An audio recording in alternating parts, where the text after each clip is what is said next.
कृष्ण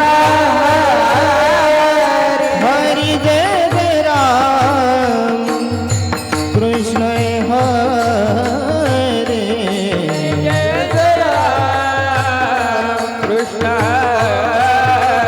हरे जय राम कृष्ण हरे जय जय राम कृष्ण हरे जय राम कृष्ण हरे जय जय राम कृष्ण हरे जय राम कृष्ण हरि हरि हरि जय राम कृष्ण हरे जय राम कृष्ण हरि जय राम कृष्ण हरे जय राम हरि जय राम हरे जय राम हरि जय राम हरे राम जय राम हरि जय राम हरे जय राम जय राम जय राम कृष्ण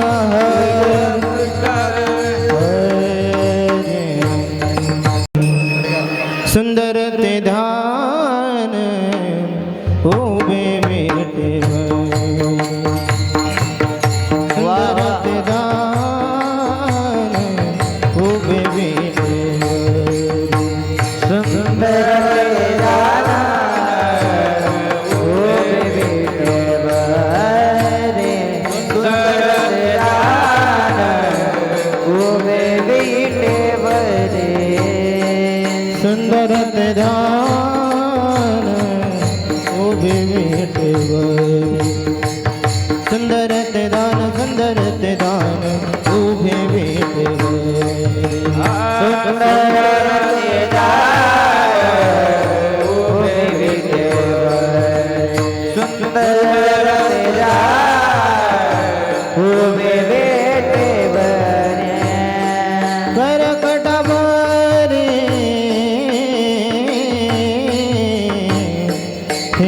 ठेवोनिया करकटावरी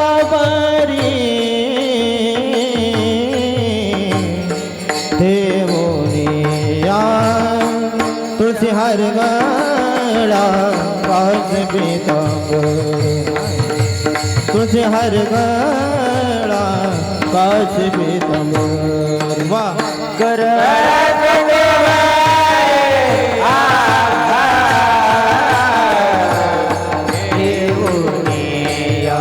कर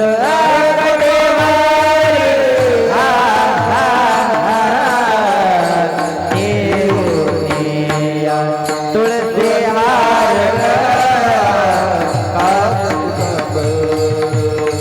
तुळसी हार औंढे निरंतर हे श्रीधर औंढे निरंतर हे श्रीधर तुझे हर गळा काश पीतांबर तुझे हर गळा काश पीतांबर अवडे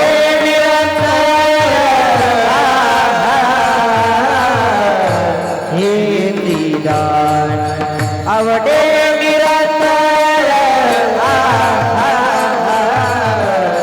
हे दीदान तुळसी हार गळा कास पीतांबर तुळसी हार गळा कास पीतांबर मकर कुंडले तळपती श्रवणी मकर कुंडले तळपती श्रवणी मकर कुंडले गणपती मकर कुंडले गणपती कंडिगस्तु भामनिया विराजित कंडिगस्तु भामनिया विराजित तुळशी हर गळा कास पीतांबर तुझे हर गळा कास पीतांबर कंडिगस्तु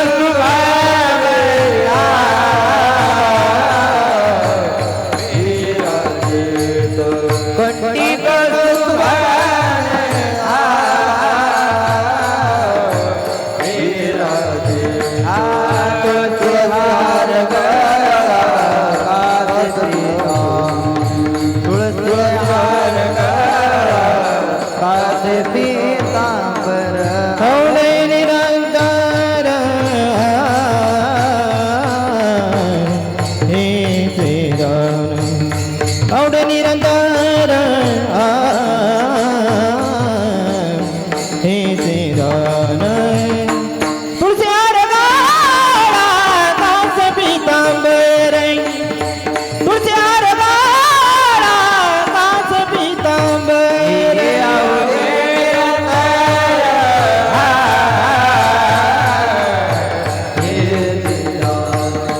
आवडे निरंतर हे तेरा तुळसी हार गळा तुळसी हार गळा तुका म्हणे माझे हेची सर्व सुख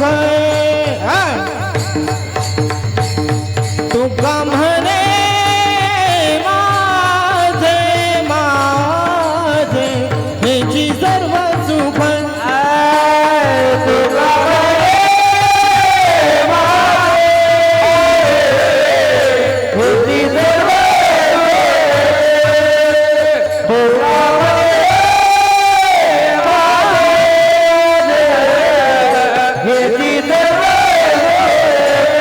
होय तुका म्हणे माझे माझे हेची सर्व सुख तुका म्हणे माझे माझे हेची सर्व सुख तुका म्हणे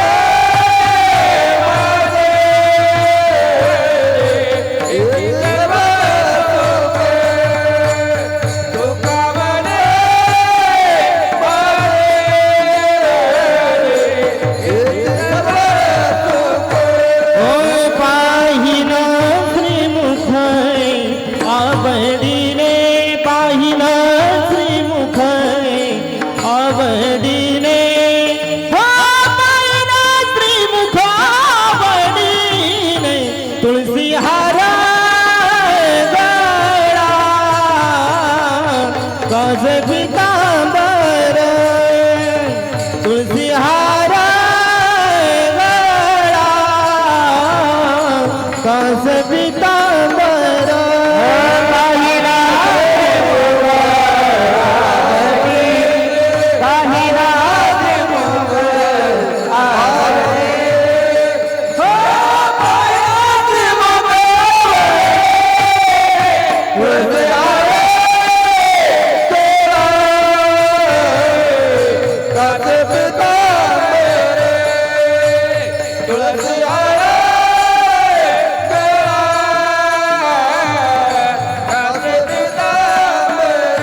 ओणे निरंतर हे श्रीधान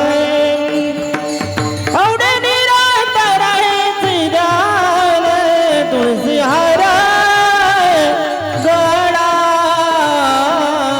कासे पीतांबर मोकळं वाजवा तुळसी हार गळा कासे पीतांबर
रूप पाहता लोचनी रूप पाहता लोचनी रूप पाहता लोचनी रूप पाहता रूप पाहता लोचनी रूप पाहता लोचनी रूप पाहता लोचनी रूप पाहता लोचनी हो सुख झाले हो साजनी सुख झाले हो साजनी साजनी तोहा विठ्ठल बरेवा तोहा विठ्ठल बरेवा हा सुख झाले हो साधने सुख झाले हो साधने साधने तो हा विठ्ठल बरवा तो हा विठ्ठल बरवा हो तोहा माधव बरवा तोहा माधव बरवा बरवा तोहा विठ्ठल बरवा तोहा विठ्ठल बरवा हा तो हा माधव बरवा तो हा माधव बरवा बरवा तो हा विठ्ठल बरवा तो हा विठ्ठल बरवा बहुत सुकृताचे तोहे बहुत सुकृताचे तोहे बहुत क्रोधाचे डोळे बहुत क्रोधाचे डोळे बहुत सुकृताचे तोहे बहुत सुकृताचे तोहे बहुत क्रोधाचे डोळे बहुत क्रोधाचे डोळे ओ म्हणून विठ्ठल आवडे म्हणून विठ्ठल आवडे आवडे तो हा विठ्ठल बरवा तो हा विठ्ठल बरवा हा म्हणून विठ्ठल आवडे म्हणून विठ्ठल आवडे आवडे तो हा विठ्ठल बरवा तो हा विठ्ठल बरवा हो तो हा माधव बरवा तो हा माधव बरवा बरवा तो हा विठ्ठल बरवा तो हा विठ्ठल बरवा हा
एक तुझ प्रती आहे मागणे एक तुझ प्रती आहे मागणे एक तुझ प्रती आहे एक तुझ प्रती आहे येशील तरी पाहि पांडुरंग येशील तरी पाहि पांडुरंग येशील तरी पाहि पांडुरंग मागणे एक तुझ प्रती आहे मागणे एक तुझ प्रती आहे मागणे एक तुझ प्रती आहे एक तुझ प्रती आहे येशील तरी पाहि पांडुरंग येशील तरी पाहि पांडुरंग येशील तरी पाहि या संतास निर्विहिती माझ या संतास निर्विहिती माझ या संतास निर्विहिती माझ या संतास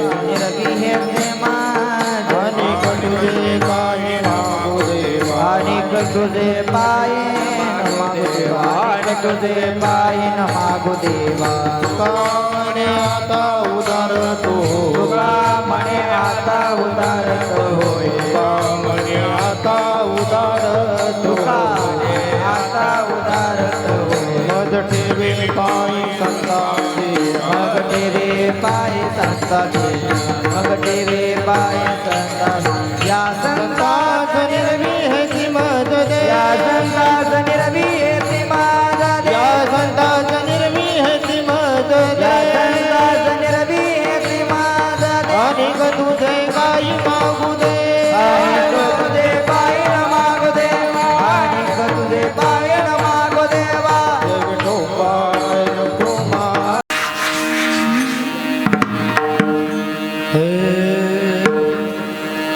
मागणे ते काय तुझ प्रती आहे मागणे ते काय तुझ प्रती आहे मागणे ते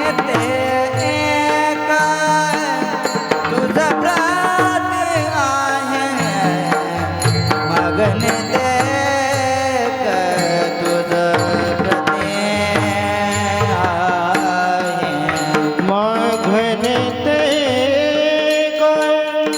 तुझ प्रती आहे मागणे ते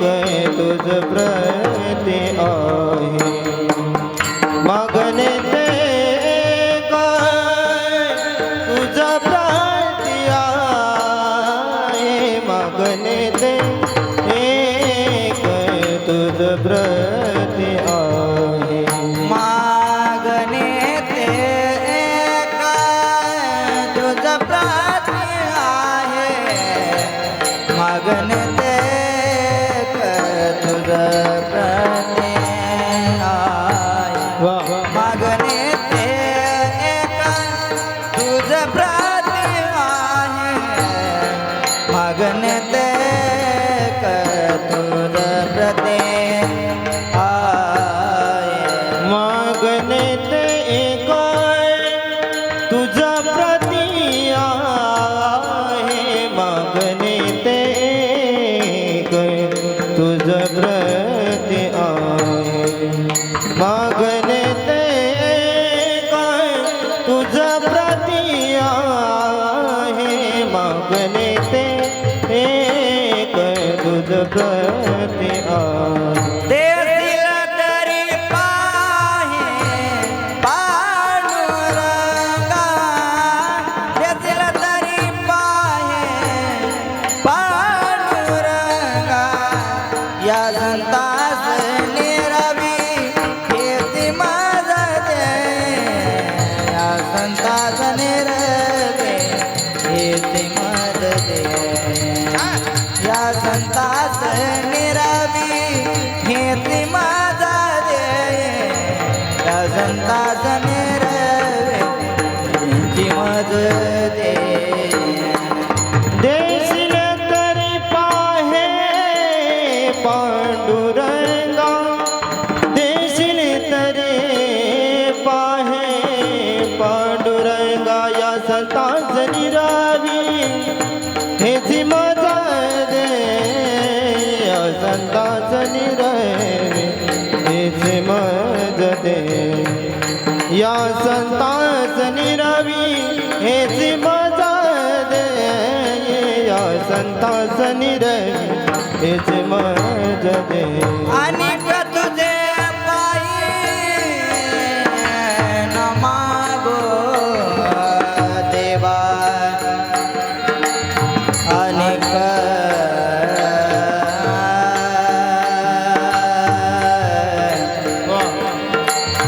अनेक अनेक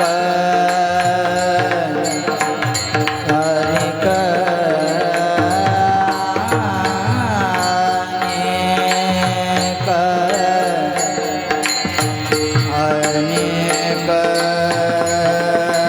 अनेक तुझे अनेक तुझे पाय अनेक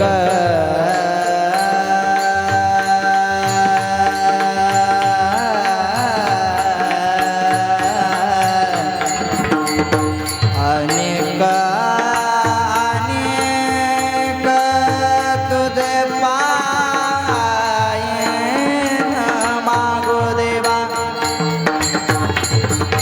अनेक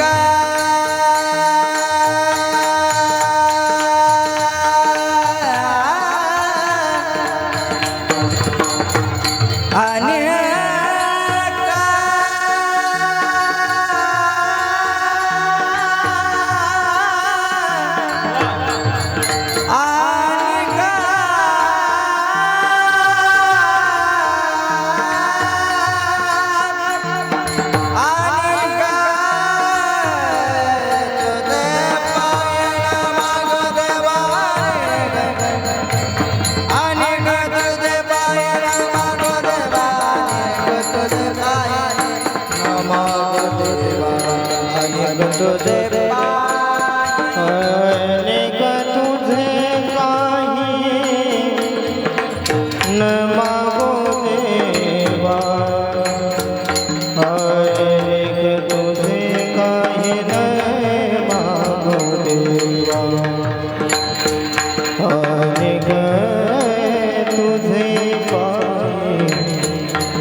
सर्व मंडळींनी काळी वाजत विठ्ठल विठ्ठल विठ्ठल विठ्ठल विठ्ठल विठ्ठल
मागणे ते एक तुझ प्रती आहे,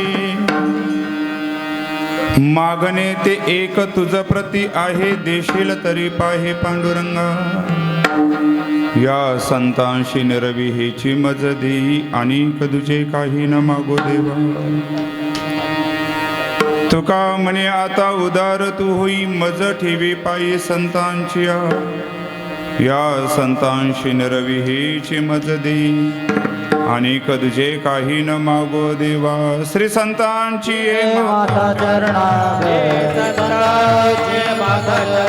श्री संतांची माता चरणावर, साष्टांग हे करी दंडवत,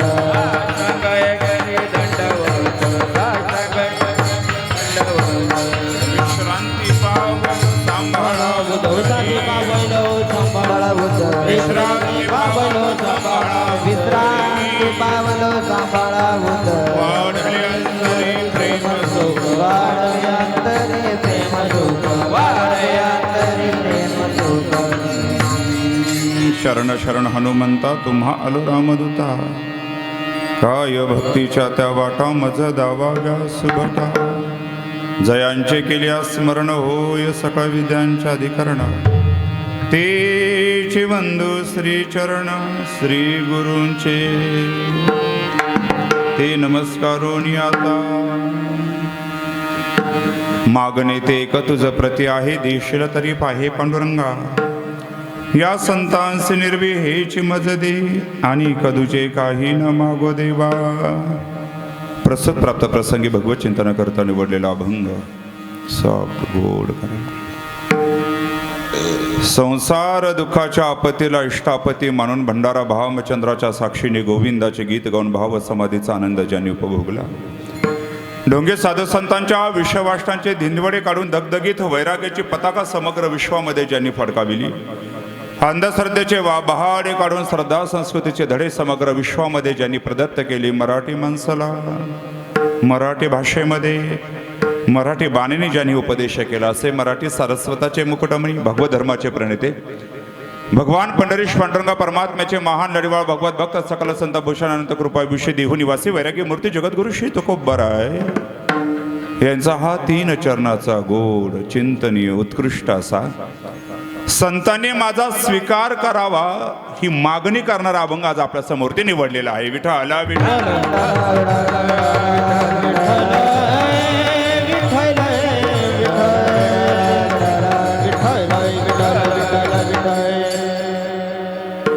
अभंगाचा शब्दशास्त्र अर्थ असा की जगद्गुरु श्री तुकोबराय पांडुरंग प्रसन्न झाले.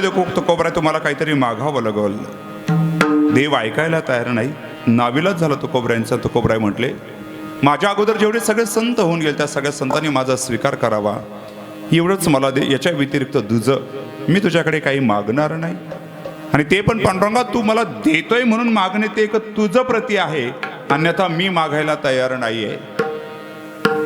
आणि जी मी मागणी केलेली आहे संत संगतीची देवा ती देण्याकरता तू आता उदार हो, कृपाळू हो आणि मला संतांच्या चरणावरती ठेव असा गोड आशय दिग्दर्शित जगद्गुरु श्री तुकोबराय अभंगाच्या माध्यमातून करतात.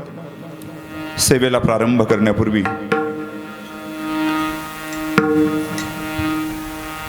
या वर्षाची ऊर्जा एक प्रसन्नता एक वेगळी जाणवते. टाळकऱ्यांना जागा पुरे नाही एवढे टाळकरी उभा राहिले. मला वाटतंय पुढच्या वर्षी कीर्तन करायला खाली जावं लागेल की काय. आणि हे जामगावचं मला हे वैशिष्ट्य फार छान वाटतंय की जी पिढी पुडीमध्ये रमलेली आहे, जी पिढी पुडीमध्ये रमलेली आहे, इंस्टा फेसबुकमध्ये रमलेली आहे, मोबाईलमध्ये, ती मुलं जर कथा कीर्तनात येऊन उभा राहत असतील तर आपल्या सप्ताहाचं खरं हे सार्थक. सप्ताह का करायची न असं वाटतंय मला. हा कार्यक्रम आपल्या जामगावमध्ये नसून हनुमानजी आणि प्रभू रामचंद्राचा दिव्य दरबार पाहिल्याच्या नंतर असं वाटतं हा कार्यक्रम अयोध्येत आयोजित आहे की काय. हा प्रतिभास दिग्दर्शित होतो. गुणीजन गायक वादक आशुतोष भक्तवत्सल भगवतानाम पांडुरंगानाम कृपाशीर्वादेन आशुतोष भक्तवत्सल भगवान प्रभु रामचंद्रानाम कृपाशीर्वादेन आळंदी वल्लभ मुक्त कैबले तेजनिधी संत श्रेष्ठ श्री ज्ञानेश्वर महाराजानाम कृपाशीर्वादेन वैराग्यरा सरसज्ञ देहू निवासिना जगद्गुरु श्री संत तुकाराम महाराजानाम कृपाशीर्वादेन विश्वगुरु श्री संत निवृत्तीनाथ महाराजानाम कृपाशीर्वादेन एतस्मिन् नाशिक जनपदे सिन्नर तहसीले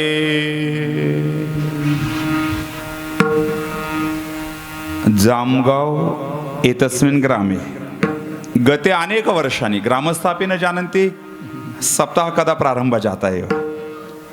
पत्रिकायां तो वर्ष न लिखितमस्ति. जे ज्येष्ठ जनाः ते सन्ति ते अपि न जानन्ति सप्ताह प्रारंभ कदा एव आरभ्य. पुरातन प्राचीनः सप्ताह एतस्मिन् ग्रामे प्रातिवार्षिकस्वरूपेण भवति एव. एतस्मिन् वर्षापि बहु सम्यक्तया कार्यक्रमस्य नियोजनं प्रबुदानंद गिरिजी महाराजानां कृपाशीर्वादेन समस्त ग्रामस्थ भजनी मंडळ द्वारा आयोजितानां अखंड हरिनाम सप्ताहे एक गुणीजन गायकवृन्दः अपि अत्र उपस्थितः एव तेषां मम परिचयम् अद्य एव अभवत्. परमादरणीय सदस्य श्री हरिभक्तपरायण गायनाचार्य अनिलजी महाराज भवतामपि धन्यवादं यच्छामि. परमादरणीय महाराजस्य वामता उपस्थितः आदरणीय श्रद्धेय श्री हरिभक्तपरायण पांडुरंगजी महाराज, पवन महाराज, भगवान महाराज, पांडुरंग महाराज कुठे असते पांडुरंग इथे उक्तवान ते भगवान महाराज बोराडे, बाळू महाराज मृदंगाचार्य बहु सम्यक् मृदंगवादनं करोति. मृदंगं श्रुत्वा संतोष भवति. आदरणीय श्री संतोषजी महाराज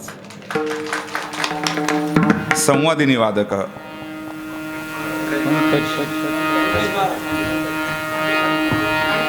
दांडेकर माऊली अच्छा खांडेकर महाराज उपस्थित समस्त ग्रामस्थ मातावर्ग पुरुष जनानां सर्वेभ्यः प्रणिपातं कृत्वा विश्वगुरु संत श्रेष्ठ श्री निवृत्तीनाथ महाराजं प्रणिपातं कृत्वा मौली ज्ञानेश्वर महाराज जगद्गुरु श्री संत तुकाराम महाराजं प्रणिपातं कृत्वा ऐश्वर्य संपन्न संत श्री संत भगवान बाबां प्रणिपातं कृत्वा छत्रपती शिवाजी महाराजं अभिवादनं कृत्वा स्वर्गीय लोकनेते गोपीनाथरावजी मुंडे साहेबां प्रणिपातं कृत्वा अहं कीर्तनस्य प्रारंभं करोमि। विठ्ठल विठ्ठल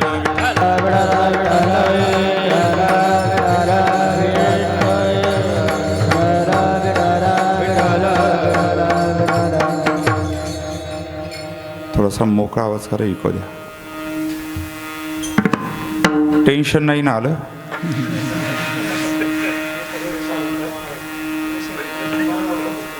छान वाटलं, अरे पहिलं गावकरी आहेत, छान वाटलं म्हणणारे. तर अशी अवघड सिच्युएशन आहे.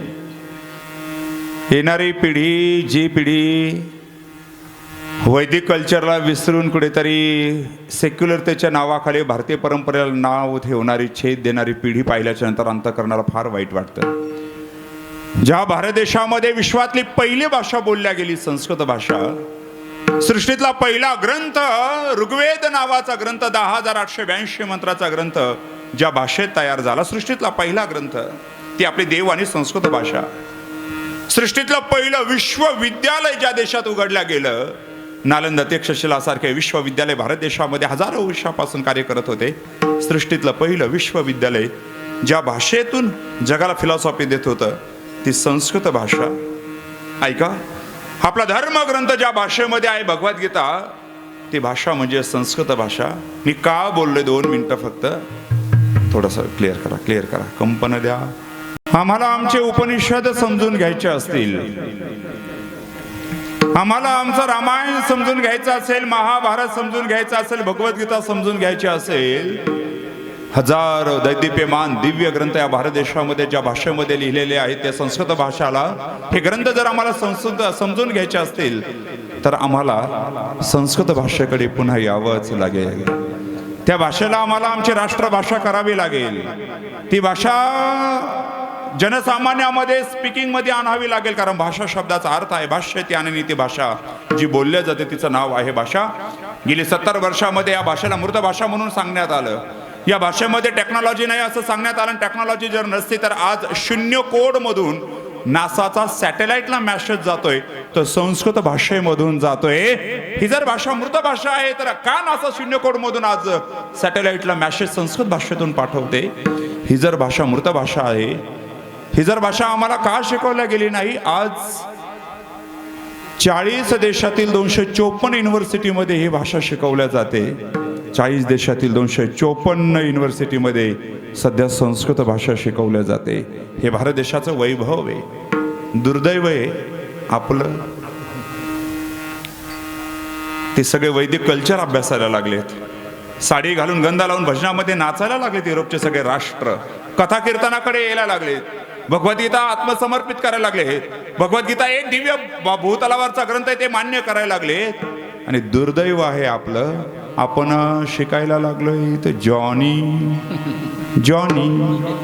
पुढे काय, हा पप्पा इकडे पण आला, हा पास्त्याच्या खाली नेऊन असा हाणला पाहिजे. ज्या दिवशी सानप सर हा पप्पा या भारतातून नष्ट होईल, त्या दिवशी माझ्या भारत देशाला विश्वगुरु होण्यापासून कोणी रोखू शकणार नाही. भारत अस्माकम जननी, भारत इज माय मदर, स्वर्गादपि अगर yes it is the greater than the paradise.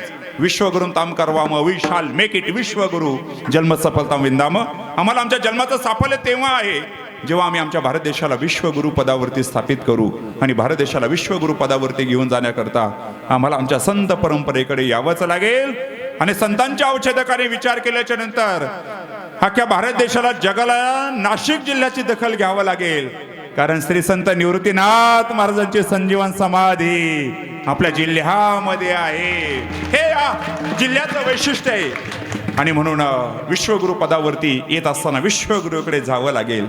म्हणून ज्ञानेश्वर महाराजांनी पसंत लिहिताना द युनिव्हर्सल प्रेयर बाय संत ज्ञानेश्वर महाराज असंही म्हणा, किंवा द युनिव्हर्सल प्रेयर ऑफ संत ज्ञानेश्वर महाराज असंही म्हणा.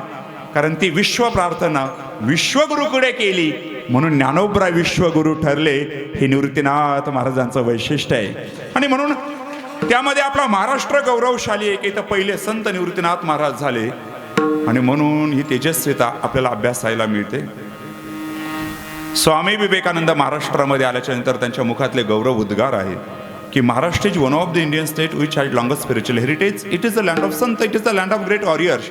ही शूर आणि वीरांची भूमी आहे म्हणून इथला देश आणि इथला कुळ पवित्र आहे. जगद्गुरु तुकोबराय वर्णन. पवित्र ते कुळ पावन तो देश, पवित्र ते कुळ पावन तो देश. जिथे हरिदास जन्म घेते, जिथे हरिदास जन्म घेते. पवित्र हे पावन तो देश, पवित्र ते पावन तो देश. जिथे हरिदास जन्म घेते, जिथे हरिदास जन्म घेते. जिथे वैष्णवांचा वास, धन्य भूमी पुण्य देश, धन्य भूमी पुण्य देश, धन्य भूमी पुण्य देश. जिथे वैष्णवांचा वास, धन्य भूमी पुण्य देश, धन्य भूमी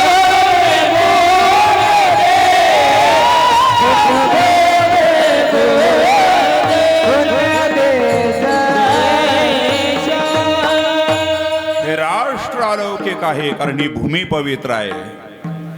आमचा धर्म नष्ट करण्याची कोणाची माय व्याली नाही. आतापर्यंत आमच्या धर्माला कोणी नष्ट करू शकलं नाही. एवढा एक काळ असा होता की समग्र भारत यवनांच्या सत्तेखाली आला होता. पण तरी देखील माझ्या छत्रपती शिवाजी महाराजांनी चंद मावळे हातामध्ये घेऊन हिंदवी स्वराज्याची निर्मिती केली. आज आपण 100 कोटी आहोत. दुर्दैव आहे फक्त भारत देशाला हिंदू राष्ट्र करता येईना. 1400 वर्षापूर्वी जन्माला आलेले धर्म आज त्यांचे 56 राष्ट्र आहेत. 2050 वर्षापूर्वी जन्माला आलेले एक धर्म आज त्यांचे 84 राष्ट्र आहेत. आणि ज्याची गणती आकड्यामध्ये करता येत नाही एवढा अनादी असणारा आपला धर्म किती राष्ट्र आहे तो सांगा. कोणकोणते? नेपाळ सेक्युलर आणि भारत सेक्युलर आहे. बोला अजून पुढे. दुर्दैव आहे आपलं, आपल्याला भारताला हिंदू राष्ट्र बनवता येईना. आजही कायदे हिंदू राष्ट्राच्या पद्धतीने नाही आहेत. सेक्युलरतेच्या नावाखाली आम्हाला आमच्या भारत देशाचा एवढी महान हानी भोगावी लागली. आज जर वोटिंगचा अधिकार वाढला आणि जर का तुमचा झेंडा बदलला, तुमचा दाव वाणी तेरावा.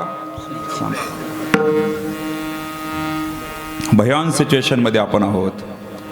फार अंतकरणाच्या तळमळीतून हे शब्द बोलावे लागतात. पर्याय नाही. इतके झोपलेला आहोत. तो तरी कुंभकर्ण एकदा उठला होता. आपण कधी उठणार आहोत? अवघड. भगवान महाराज, अनिल महाराज, अवघड परिस्थिती आहे. भारत देशाला कसं आपण विश्वगुरु पदावरती घेऊन जाऊ? 150 कोटी येतो. अजून 20 वर्षात जर आपण 200 कोटीवरती गेलो तर माणसाला खायला घाबरणार नाही. काय सिच्युएशन? नोकऱ्या नाहीत, मुलांची लग्न नाही आहेत. जर स्वतंत्र भारताचे पंतप्रधान सरदार वल्लभभाई पटेल असते ना, तर आज तुम्ही BMW कीर्तनाला आला असतात. संपलं. एक चूक किती माघात पडते, की किती भयान पद्धतीने अवघड आहे. जाऊ द्या. गांभीर्य नाही. येणाऱ्या पिढीची तेजस्विता लक्षात येत नाही. काय वाटत असेल ज्ञानेश्वर महाराजाला, काय वाटत असेल माझ्या शंभूराजाला, याच्याकरता का मी 40 दिवसाचं बलिदान दिलं. 1,00,000 रुपये घेऊन आम्ही धर्म परिवर्तन करायला निघलो. म्हणून पण लक्षात ठेवा, धर्म नष्ट करण्याची हिंमत कोणामध्ये नाहीये. स्वामी विवेकानंदाला अमेरिकेमध्ये विचारलं, Swamiji what is the religion? धर्म म्हणजे काय आहे? स्वामीजी बोलले, religion is the relation of the God. देवाशी असताना संबंध म्हणजे खरा धर्म आहे. धर्म संबंध कोणी, धर्म नष्ट कोणीच करू शकत नाहीये. पण राष्ट्राचं काय? एकदा का राष्ट्र गेलं, पाकिस्तानही आपलाच होता, अफगाण आपला होता, इराण आपला होता, अहो नेपाळ आपला होता, भूतान आपला होता, सगळे, श्रीलंका आपली होती. जवळ एवढा मोठा भारत देश विलक्षण होता. राष्ट्र गेले, संपलं. म्हणून मी नेहमी सांगतो, आम्हाला एक वेळेस लव जिहाद परवडला. आम्ही दुसरी मुलगी निर्माण करू, पण आम्हाला लँड जिहाद नाही परवडला. की एकदा का आमचा भूमीचा तुकडा गेला. ज्या राष्ट्राकरता हजारो बलिदान आम्ही अनुभवले, ज्या राष्ट्राकरता हजारो योगदान आम्ही अनुभवलं, ते राष्ट्र आपल्याला वंदनीय असावं, ते राष्ट्र आपल्याला प्रिय असावं. ही भूमी नाहीये, ही आई आहे आपली. हे वेद उपनिषदापासून हजार वर्षापासून आपण सांगून ठेवतोय. Earth is my mother and I am her son. माता भूमिपुत्र हम पृथिव्या. म्हणून ही भूमीला अभिवादन. म्हणून राष्ट्र ग्रेट आहे आणि त्या राष्ट्रामध्ये ग्रेट कुळामध्ये जन्म होतोय. कारण भूमी पवित्र असेल तर कुळ पवित्र असतं आणि कुळ पवित्र असतं की संत जन्माला येतात. हा वारकरी संप्रदायाचा सिद्धांत आहे. विठ्ठल विठ्ठल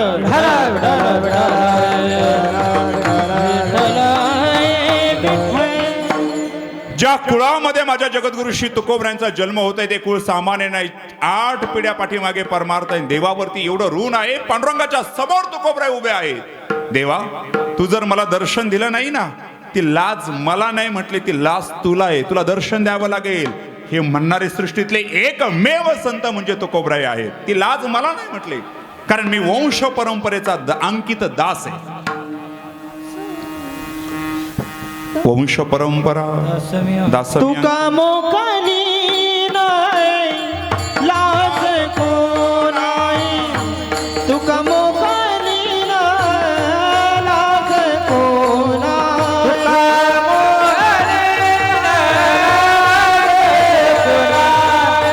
तुका मोकानी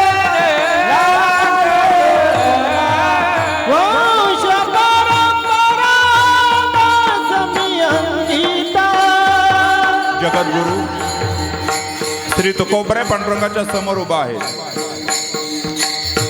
देवा, तुला दर्शन द्यावं लागेल. विश्वंभर बाबापासून माझ्या घरामध्ये तुझ्या सेवेचं व्रत आहे, तुझ्या सेवेचं पारण आहे. माझ्या वडिलांची मिराशी गा देवा, तुझी चरण सेवा पांडुरंगा. हा अधिकार जगद्गुरु श्री तुकोबराय. मान्य संत नाहीये, जे देव मान्य संत आहेत, शास्त्रमान्य संत आहेत, संत मान्य संत आहेत आणि जनमान्य संत तुकोबराय आहेत. ते तुकोबराय बोलतात, पांडुरंगा देवा, तुला दर्शन द्यावं लागेल.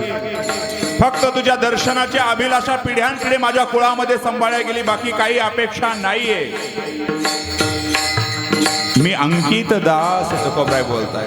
वंश परंपरा दास मी अंकिता.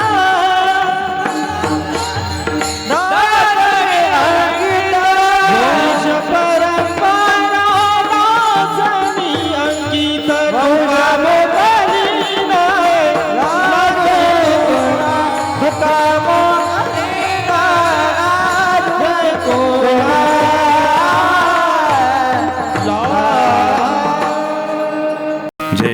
हे पण कुळातूनच लागतं ना काही गोष्टी. संगीतात संत होण्याची ताकद, संगीतात संत होण्याची ताकद आहे. आदरणीय श्री हरिभक्तपरायण किरणजी महाराज महाराजांकरता एकदा जोरदार टाळी वाजवायची. घडविता तया अर्ध पुण्य लाभे. आपण यावर्षी दिंडी सोहळा नेला का नाही?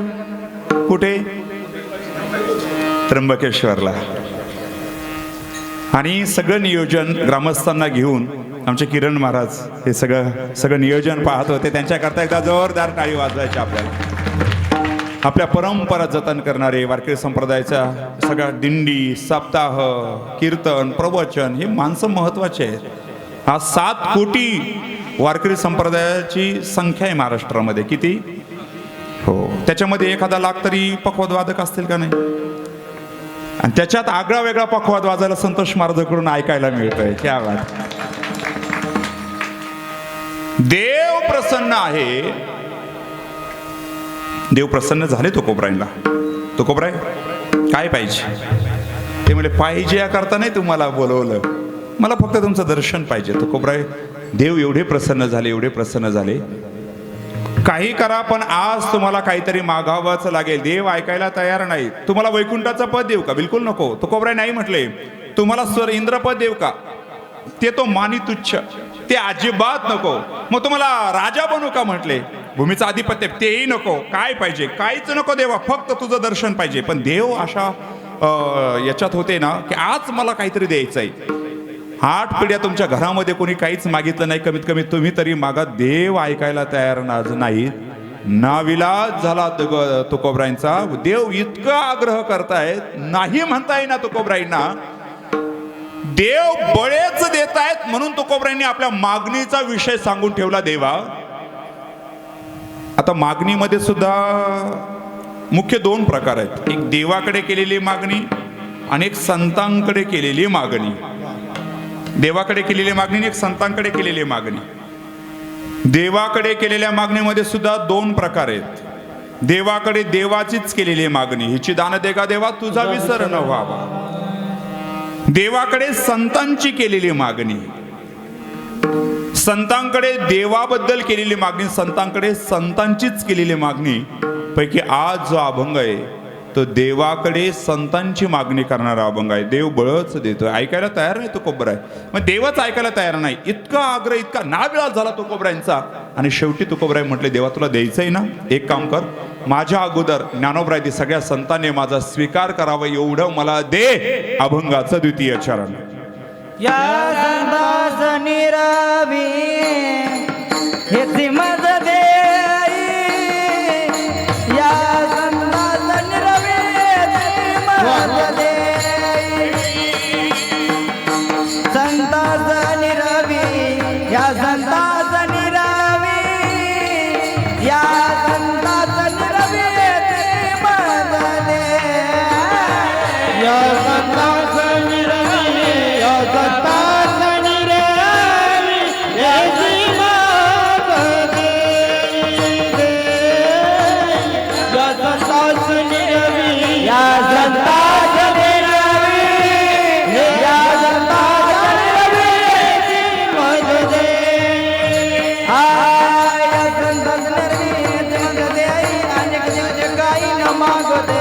या संतास निरावी मग दे, अनेक तुझे काही न मागते, अनेक तुझे काही न मागते, अनेक तुझे काही न मागते.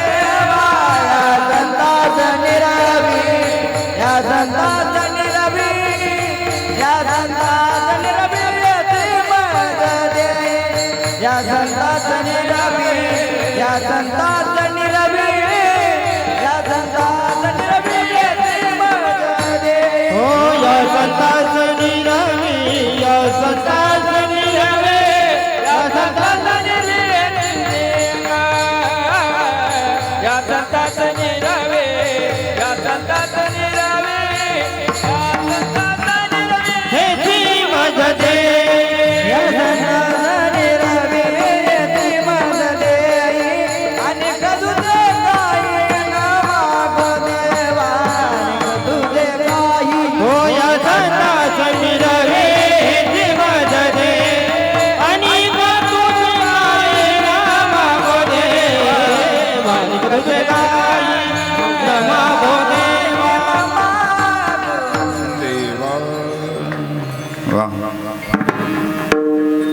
जगद्गुरु श्री तुकोबराय या अभंगाच्या द्वितीय चरणामध्ये, या म्हणण्यामध्ये निवृत्तीनाथ महाराज झाले. या म्हणण्यामध्ये त्यांच्यापेक्षा अगोदर जे सगळे संत होऊन गेले ना, त्यांनी तुकोबराय आज या अभंगातून मागतायत. संगतीमध्ये म्हणजे संत संगती मागतायत. संगतीमध्ये तीन प्रकार आहेत. पहिली आहे संत संगती, दुसरी आहे कुसंगती, तिसरी आहे विसंगती. संत संगती ही करावी लागते, विसंगती ही भोगावी लागते आणि कुसंगती ही टाळावी लागते. संत संगती ही प्रारब्धातल्या पुण्याने होते, कुसंगती ही पापाने होते आणि विसंगती ही प्रारब्धाने होते. सत्संगती पुण्याने, कुसंगती पापाने आणि विसंगती प्रारब्धाने. सत्संगतीचं फळ आहे मोक्ष, कुसंगतीचं फळ आहे नरक आणि विसंगतीचं फळ आहे फजिती. नवरा मनासारखा नाही, विसंगती भोगावीच लागते, त्याला पर्याय नाही. पत्नी मनासारखी नाही, विसंगती भोगावीच लागते. मित्र मनासारखा नाही, विसंगती भोगावी लागते. वडिलांचं बापाचं जमत नाही, विसंगती भोगावीच लागते. एखाद्याला गाव त्याच्या मनासारखं नाही, विसंगती भोगावीच लागते. भयान सिच्युएशन मध्ये आपण सध्या अडकलेलो आहोत. माता वर्ग जरा इगो कमी करा. इतके इगो हाय झाले. शिकलेलीही तशीच आणि अडाणीही तशीच. अहो ज्या पिढीने फार कष्ट केले ते जुन्या पिढीचा सन्मान ठेवा, त्यांच्याकडून काहीतरी शिका महाराज. ऊस तोडला त्या पिढीने, पण प्रपंच सांभाळा महाराज. आज नाकात वारं शिरल्यासारखं थोडासा नवरा बोलला का लगेच माहेरी का थेट ते मोबाईल काढून घेतले पाहिजेत. पहिले अर्धे प्रपंचाचे वाटोळे फक्त यांच्या आयाने केले. एक फोन म्हणून तुम्हाला पण मुलगी आहे ना, तिला सांगायचं भांडणं झाले ना तिकडंच मर म्हणायचं. हा काय ते खुशाली सांग. एक फोन आला आणि लेकरू रडायला लागलं का इकडून पार 4-5 गाड्याच घेऊन. नवरा बायकोंचं होत असतं, काहीतरी होत राहील. इगो कमी करा थोडीशी. आज कोर्टामध्ये अनिल महाराज एवढी भयान सिच्युएशन आहे अरुण भाऊ की डायरेक्ट सगळे प्रकरण इतके डेंजर त्याने चालले. अहो लग्न व्हायला तयार नाही, तुमचे झाले लेकरं आहेत हो. आपल्याला ते सोडून इकडे तिकडं. बरं 20शीतले तसेच, 30शीतले तसेच, 50 शिवाल्याने दिवससाठी. ज्यांना सुना आल्या, ज्यांना मुली नांदायला चालले, तर नाकात वारं शिरल्यासारखं राहू. थोडंसं शांत व्हा. जरा आपण विचार करा. भारतीय संस्कृतीत कुटुंब व्यवस्था नष्ट झाली तर भारतीय संस्कृती नष्ट व्हायला वेळ लागणार नाही. We are not married couple, we just live together. हे लिव्ह इन रिलेशन्स सारखी पद्धती भारत देशात यावी, हा कलंक आहे भारतीय देशाला. आणि मग सगळे राष्ट्र टपुरेत भारताची फक्त कुटुंब व्यवस्था नष्ट करा म्हटले. भारत देशाला नष्ट करणं अत्यंत सोपं जाईल. फक्त कुटुंब व्यवस्था नष्ट करा. आणि त्याच्यामध्ये अर्ध्या भांडणामध्ये तुम्ही माझ्या बहिणीसारख्या आहात, पण नाविलाज आहे. जवळजवळ 90%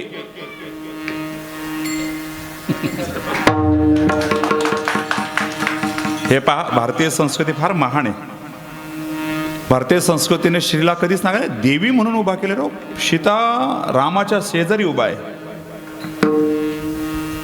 तुम्हाला जर तुमच्या पतीच्या शेजारी स्वाभिमानाने उभा राहायचं असेल ना, पतीला राजा बनवा.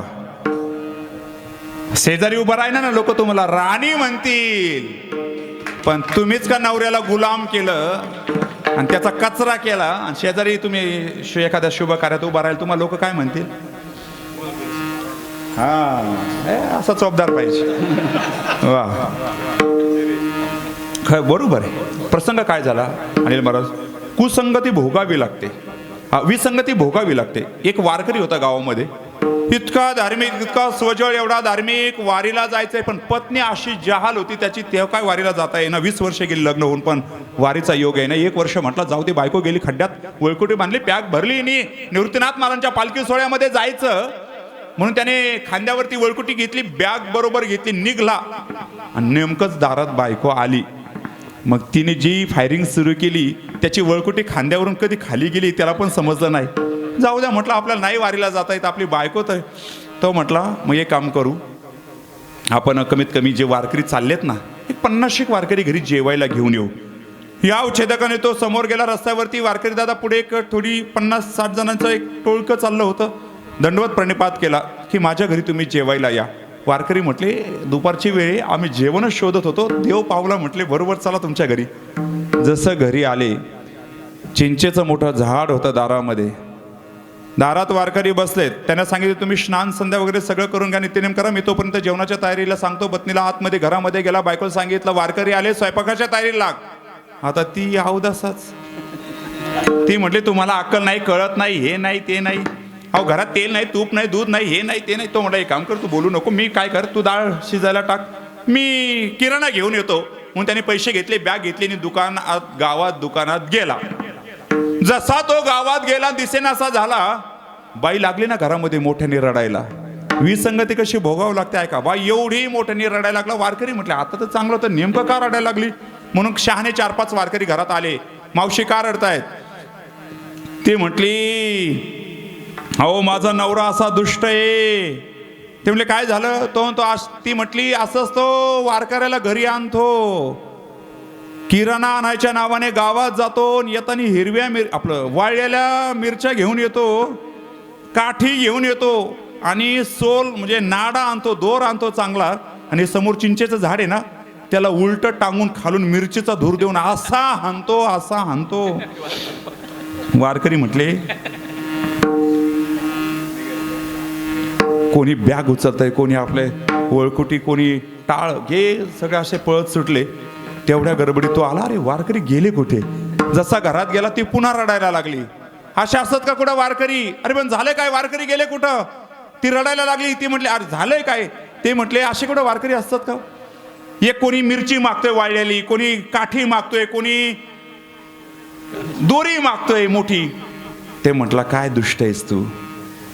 कमीत कमी त्यांना रस्त्याने कपडे वाळू घालण्याकरता एक दोरीची आवश्यकता पडत असेल, त्यांना दाव्याची आवश्यकता पडत असेल, त्यांना रस्त्याने मिरची भाकरी बरोबर मिरची खाण्याकरता मिरची लागत असेल, आणि रस्त्याने कुत्रे खूप असतात अंधाराचं, त्यांना काठी त्यांना मारण्याकरता आवश्यक असेल. मग ते म्हटले एक काम कर, नाही वारकरी मला जेवण देता आलं त्यांना, कमीत कमी मिरची दावा आणि काठी तेवढं देऊन येतो वारकऱ्याला. म्हणून त्यांनी धोत्रामध्ये 5 किलो मिरच्या टाकल्या, हातात काठी घेतली आणि ते दावं बरोबर घेतलं. वारकऱ्यांच्या मागे एका हे बघतच होते मागून येतोय की काय. एका टेकडीवरती आला, हो वारकरी दादा थांबा, हे बघा मिरच्या आणल्यात, हे बघा दावा आणलंय, ही बघा काठी आणली. वारकरी म्हणले आपला दावा आणि तेरावा. दृष्टांत संपला. दृष्टांत जरी काल्पनिक असला तरी विसंगती कशी भोगावी लागते याकरता हा दृष्टांत महत्वाचा आहे. पर्याय नाही बाबांनो विसंगती भोगल्याशिवाय. कारण शास्त्रामध्ये, ज्योतिषशास्त्रामध्ये 12 प्रकारच्या राशी तयार केलेल्या आहेत. मेष राशीचा माणूस त्याचा स्वभाव वेगळा, तो तोंडात फटकळच. वृषभ राशीचा माणूस तो जास्त टेन्शन घेणारा माणूस नाही, फार लय लांब जाणार नाही, जवळची जवळ परिवाराशी रममान जीवनाचा आनंद घेणारा माणूस. 3 नंबरला आहे मिथुन रास. याच्या एवढा बडबडा माणूस कुठं सापडणार नाही. सूत्रसंचालन जे माणसं करतात ना, त्या 10 मध्ये कमीत कमी 7 जण तर मिथुन राशीचेच सापडतात. शिक्षक वर्ग 100 मध्ये 90 शिक्षक तर मिथुन राशीचेच. व तेवढं बोलावं लागतं ना, सानप सरकडे बघू नका तुम्ही इकडे सगळे. मिथुन राशीचे माणसं, आणि मिथुन राशीची माणसं टेन्शन घेत नाहीत, ते जीवनाचा एकदम लाईफ एन्जॉय करतात. तुमच्याकडे पाहिलं तसं वाटत नाही. कर्क राशीचे माणसं हे तर एवढे छान असतात ना. कर्क राशीचा जर नवरा भेटला ना, ती बाई एवढी भाग्यशाली असते. कारण कर्क राशीच्या माणसाला किचन फार आवडतं, स्वयंपाक बनवणं फार आवडतं. म्हणून तुम्ही एखाद्याच्या घरात गेला जर नवरा किचनमध्ये सापडला, ओळखून घ्यायची कर्क रास. मग याच्या अपोजिट स्त्रीच आहे. कर्क राशीची स्त्री म्हणजे मग नवऱ्याला टेन्शनच नाही खाण्यापिण्याचं. सिंह राशीचा यांचं तर सिंह राशीची मुलगी असो, म्हणजे पत्नी असो किंवा नवरा असो, हे फार डेंजर कार्यक्रम आहे. सिंह राशीच्या माणसाला ॲटिट्यूड फार भयान असतो. बायकोनी जरी मारायला घेतलं तो कॉट खाली शिरेल, ती म्हणजे त्याच्या खाली का शिरेल, तो म्हणाल हे माझं घरी मी कुठे शिरेल, तिथून सुद्धा त्याचा युगो दाखव. ही सिंह राशीचे माणसं जर घरात तुमचा सिंह राशीचा मुलगा किंवा मुलगी असेल ना, पहिलं त्यांचं कौतुक करा, मग काम सांगा. डायरेक्ट तुम्ही काम सांगायला गेले की विठ्ठल भाऊ ते शक्य होत नाही. पहिलं स्तुती करा आणि मग काम सांगा. हे वैचित्र्य का सांगतोय ऐका. कन्या राशीचे जेवढे माणसं आहेत ना, यांच्या एफडी फार भरपूर असतात बरं का. कन्या राशीच्या माणसाकडे पैसा भरपूर असतो, सेव्हिंग असतं. कन्या राशीचे माणसं निर्णय द्यायला भारी असतात. त्यानंतर कन्या राशीच्या नंतर तुला राशी. तुला राशीचा माणूस बोलायला आज बोलला ना, दांडेकर म्हणते खांडेकर बाबा, 2 दिवसांनी कळणार. तुमचं नाव काय? पंकज. नाही, कन्या राशीचे माणसं एफडी भरपूर आहे त्यांचे. शिक्षकच आहेत, संगीत शिक्षक. क्या बात. आमच्या संगीत शिक्षकाला अजून तरी स्वतंत्र सब्जेक्ट आलेला नाही. येणार थोड्या दिवसात. आता NEP सिलेबस येतो, त्याच्यात सगळे 1.5 लाखाच्या पुढे पगार राहील तुम्हाला, टेन्शन घेऊ नका तुम्ही. तुला राशीचे माणसं बोलायला एवढे गोड, ते आत्ता बोलले तर 2 दिवसांनी कळतं. त्यांच्या बोलण्यातली फार मार्मिकता असते. तुला रास नाही तर कोणाची म्हणून सांगतोय. होय, तेजस सापडला बा तेवढा. नेमकं योगाने मला तुला राशीचा ड्रायव्हर भेटला, आणि मिथुन राशीचा माणूस समोरून गावातून चालला होता इकडे तिकडे. ते निसर्गाचा आनंद घेतात, इकडे तिकडे पाहत चालले होते. आणि जसे तो चालला, त्याने गाडी जवळ नेऊन उभा केली आणि काच खाली घेतली. तुला राशीचे माणसं कसे बोलतात पहा. तो वर पाहत चालला होता आणि रस्त्यावर आडवा होता. काच खाली घेतली, त्यांनी सांगितलं अरे जिकडे जायचंय तिकडे बघ, नाही तर जिकडे बघतोय तिकडे जाशील. नाही ना लक्षात आलं. हे तुला राशीचं वैशिष्ट्य. वृश्चिकवाले त्यांचं चिन्हच विंचू आहे, यांच्या नादीच लागायचं नाही, ते कधी बदला घेतील सांगता येत नाही. धनुराशीचे माणसं नॉलेजेबल. 10 कीर्तनकारामध्ये तुम्ही 7 तर तुम्हाला धनुराशीचे सापडतील. नॉलेज हे धनुराशीचं वैशिष्ट्य आहे. हाईट हे धनुराशीचं वैशिष्ट्य आहे. धनुरास फार ग्रेट. त्यानंतर मला विचारू नका बरं का कोणी. मकर रास ही सकाळपासून संध्याकाळपर्यंत प्रचंड कष्ट करणारी रास. मकर राशीची जर बायको भेटली तर तुम्हाला टेन्शनच नाही, सगळं प्रपंच हँडल करते. कुंभ राशीचं बायको चुकून भेटू नये. तुमच्या मोबाईलमध्ये काय चाललं हे त्याला 2च मिनिटात कळतं.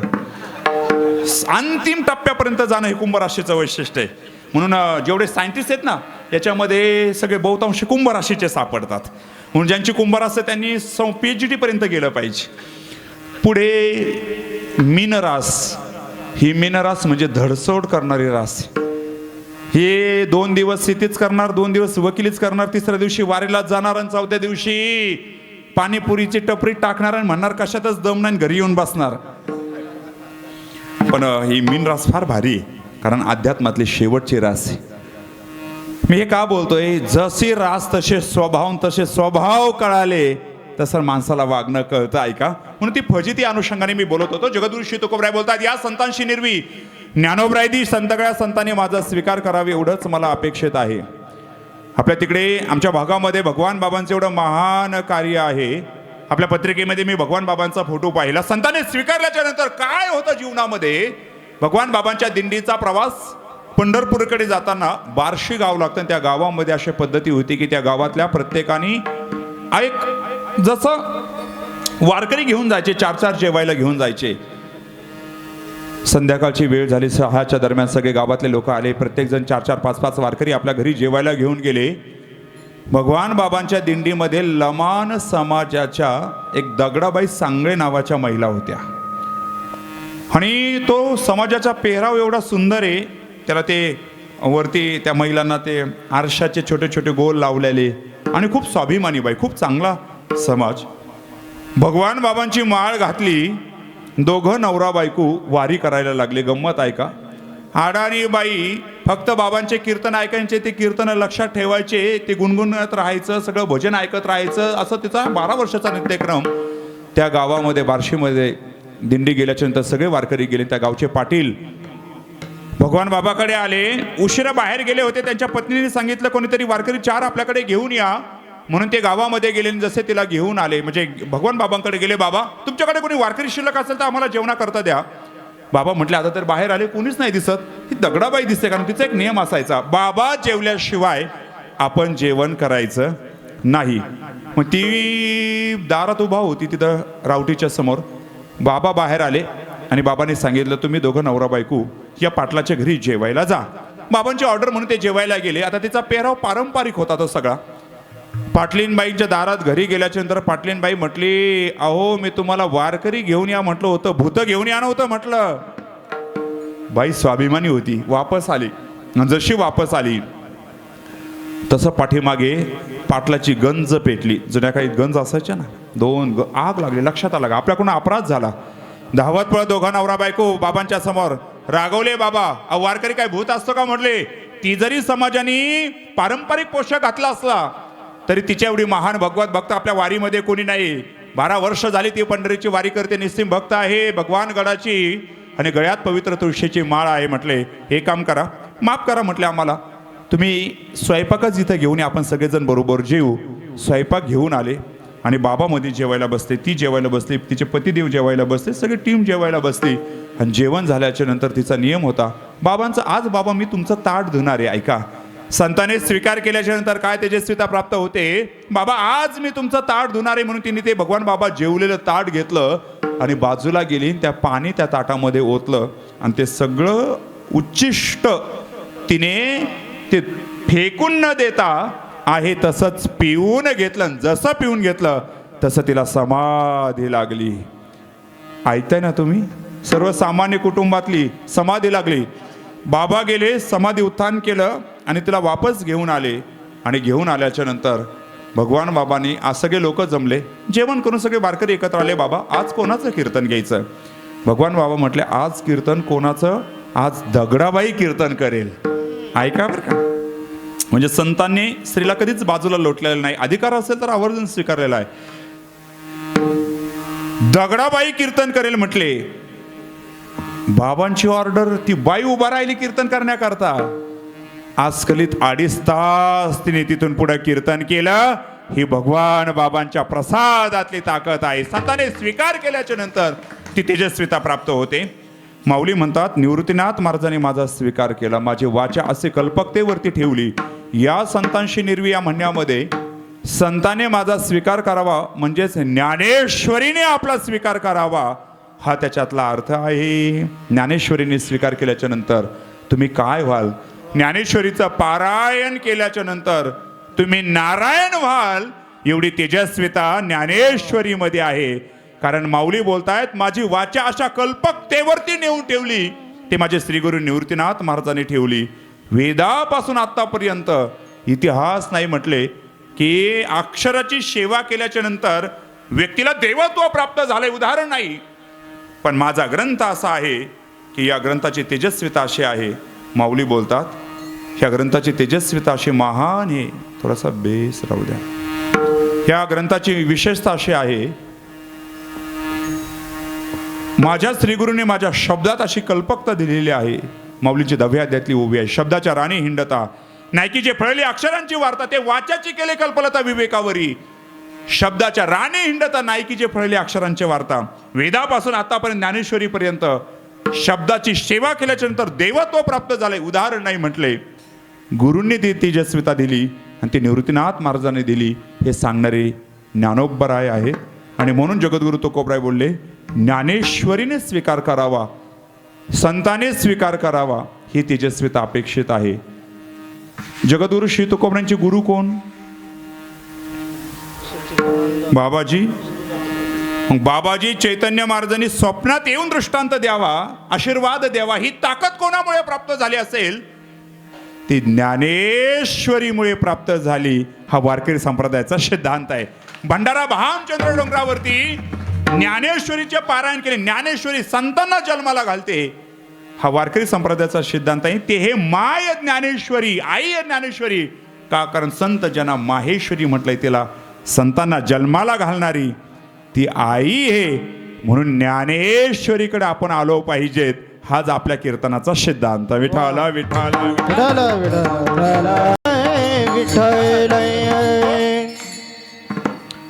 माऊली ज्ञानेश्वर महाराजांनी स्वीकार करावा, याच्यापेक्षा तुझं काय मागावं? आळंदीमध्ये माऊली ज्ञानेश्वर महाराजांची संजीवन समाधी आहे. पाठीमागे 1997ला काही शास्त्रज्ञांनी आळंदीमध्ये येऊन संशोधन केलं. नासाचे शास्त्रज्ञ होते, सूर्याचा प्रकाश पृथ्वीवरती येतोय, तो पुन्हा परावर्ती सूर्याकडे जातोय, असं देदीप्यमान दिव्य ठिकाण कुठे आहे हे शोधण्याकरता 10 शास्त्रज्ञांची टीम तयार झाली आणि ते आळंदीच्या दिशेने आले. आळंदीमध्ये पुण्यामध्ये आले आणि पुण्याकडून आळंदीकडे निघले. दिघी नावाचं गाव आहे, दिघी. त्या गावाचा अर्थ माहिती आहे का तुम्हाला? नामदेव बाबा, नामदेव बाबा, सदाशिव बाबा, अरे दशरथ बाबा. तब्येत एवढी छान आहे, मुलाकडे तर एवढी तब्येत दिलीच नाही.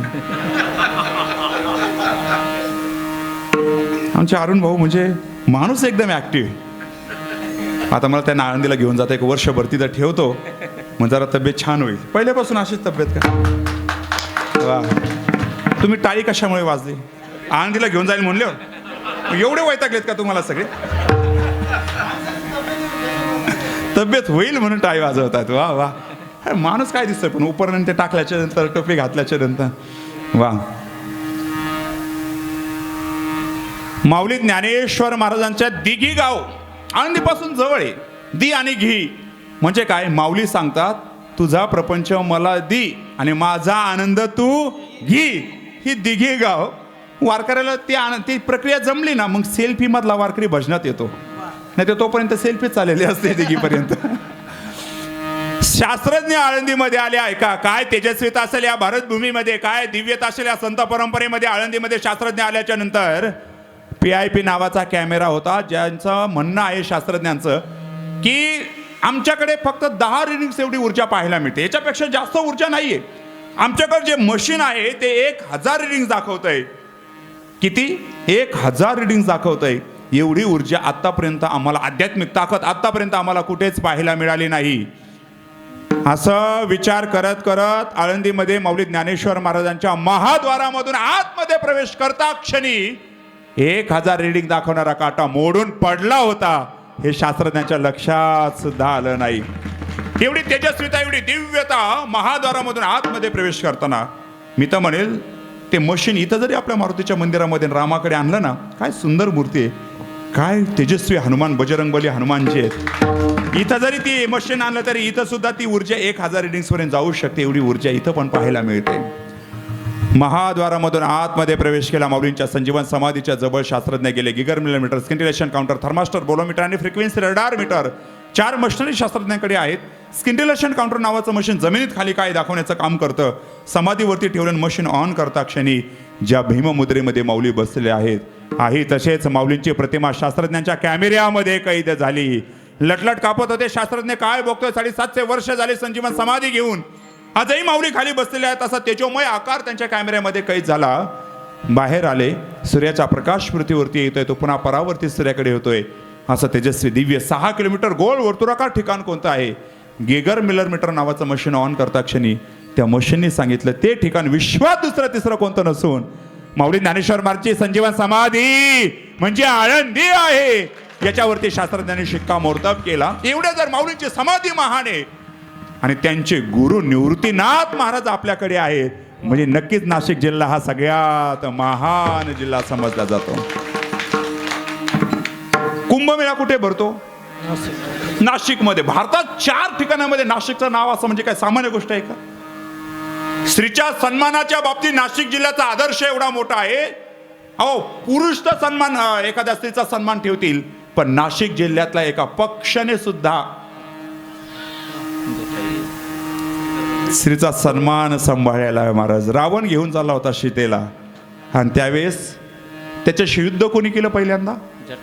जटायूने केलं. म्हणजे इथले पक्षी प्राणी सुद्धा किती तेजस्वी आहेत. आणि विदेशात जाणारी पहिली महिला कोणत्या जिल्ह्यातून? त्या स्त्रीचं नाव काय? हा, असा उत्तर द्यायला पाहिजे. सीता माझ्या विदेशात जाणाऱ्या पहिल्या महिला. नाशिक जिल्ह्याचं किती वैशिष्ट्य सांगावं. इथं साक्षात मला सांगा, सगळ्या जगात महान कोण आहे? ते गंगा नदी आहे. सगळ्यात पवित्र सांगितलेलं आहे.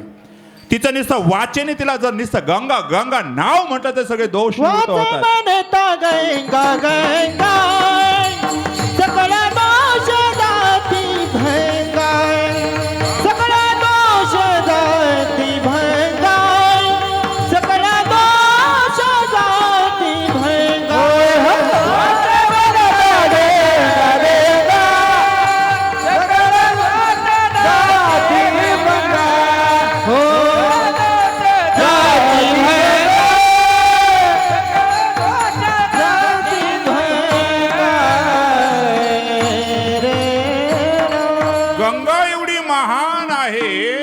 तिचा वाचेने नुसतं गंगा गंगा म्हटल्याच्या नंतर सगळे पाप निवृत्त करते. स्नान तर बाजूला राहू द्या.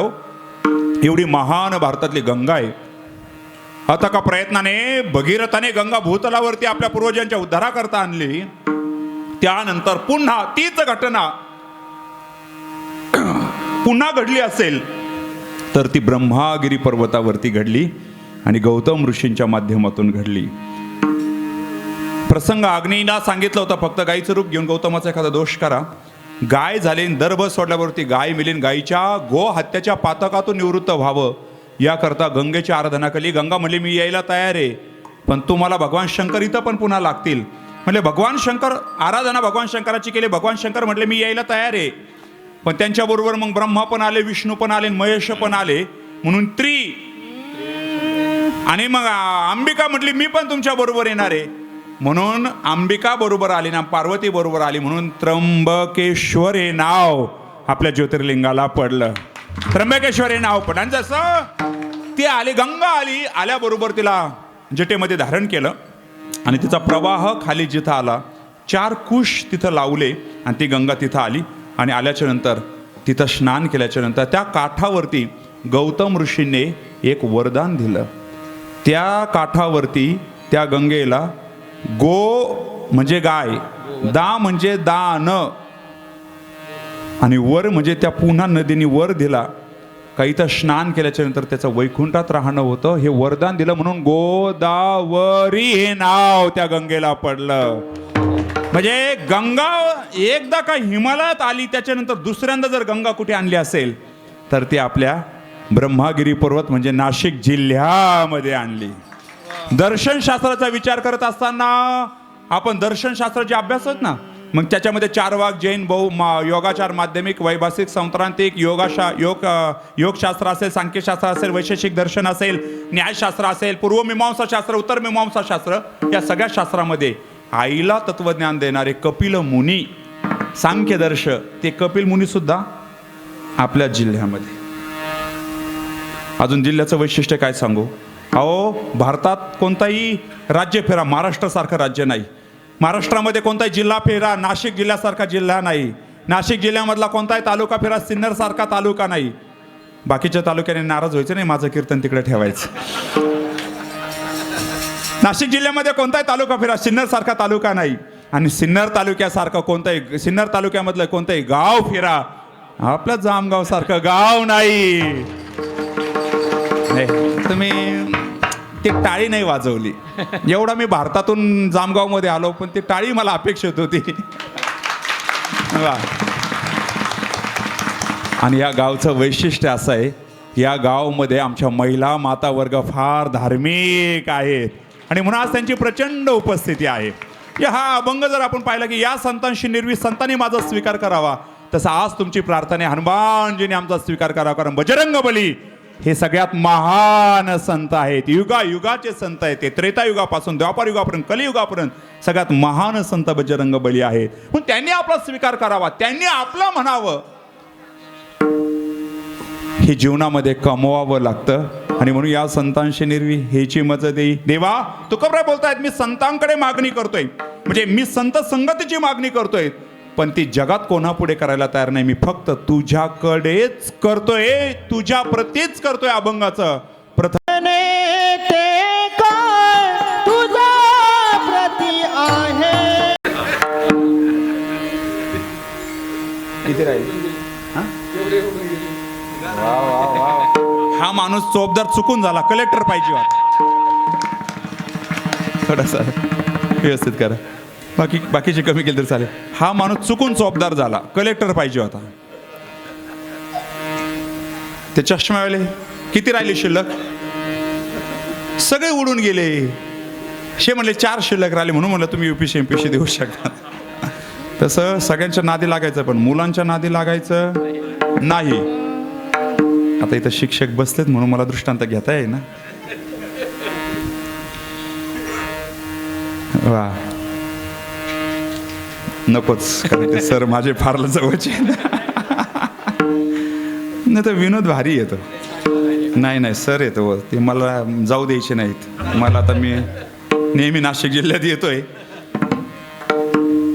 सर दृष्टांत पण भारी आहे. हा, अवने खंत नाही. सर समोर बसत कसा सांगणार दृष्टांत? तर मुलांच्या अनुषंगाने मी बोला, आता मी 50 आळंदीमध्ये सांभाळतोय, आणि तुम्ही एवढे सगळं माकडं सांभाळले बरे, पण हे इतका अवघड कार्यक्रम यायचं. एक आमच्या गावाकडच्या शिक्षकाची घटना.